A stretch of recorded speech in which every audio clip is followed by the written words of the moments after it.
النهارده للشميز الاوفر سايز بالوان. لو انت محجبه جديد او بتحسي انك مهما تجيبي لبس بيبقى برده ما عندكيش، فلازم تجيبي الشميز الاوفر سايز ده، لانه بيخليكي تعملي اوتفيتس كتير، ممكن تلبسي كاجوال او كلاسيك او فورمال. الماتيريال بتاعته خفيفه وهتنفعك جدا في الصيف، وبلس ان هو فيري مودست وهيريحك جدا. قولوا لي ايه اكتر لون عجبكم في الكومنتس.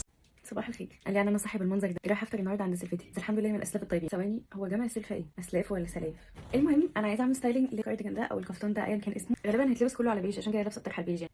هلبس معاه البنطلون ده. نفسي البس حاجه تانية غيره لان هو كتان وبيتكرمش جامد، بس للاسف ما عنديش اوبشن غيره. انا اصلا عبال ما اوصل هكون اكني لسه طالعه من الغساله. لبسته مع توب ابيض كالعاده. بودي اعمل لكم قاعده الالوان بتاعتنا، بس انا متاخره جدا وغالبا كل مره بتفشل، فهيبقى شكلي وحش قوي وبتفشل المره التالتة. دلوقتي هنأكسسرايز. عايزه البس دي، حاساها فيها من فايبس الاوتفيت كده. مش عارفه البس معاها حاجه تانية ولا لا، بس حاسه ان هي اوريدي تو ماتش، فمش حاسه ان انا عايزه البس معاها حاجه تانية. بالنسبه للرينجز هلبس ده، وعايزه البس ده قوي.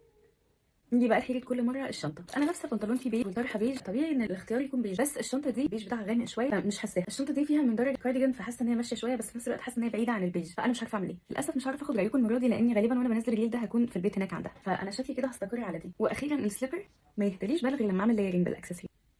A few moments later. يلا بينا نشوف الاوتفيت.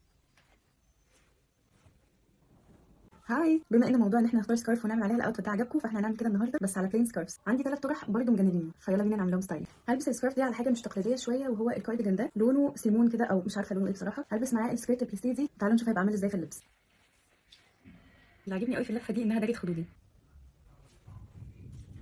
تاني سكارف دي عايزه البس معاها كله يبقى اسود عشان عايزه اعمل لها كلاسيك لوك كده، فهلبس معاها البلاوز الستان دي والسكيرت البليسيه، وهلبس معاهم الهيلز دي والشنطه دي. اللون ده خطير، بفكر احط البلت ده عشان حاسه ان الدنيا هنا فاضيه خالص.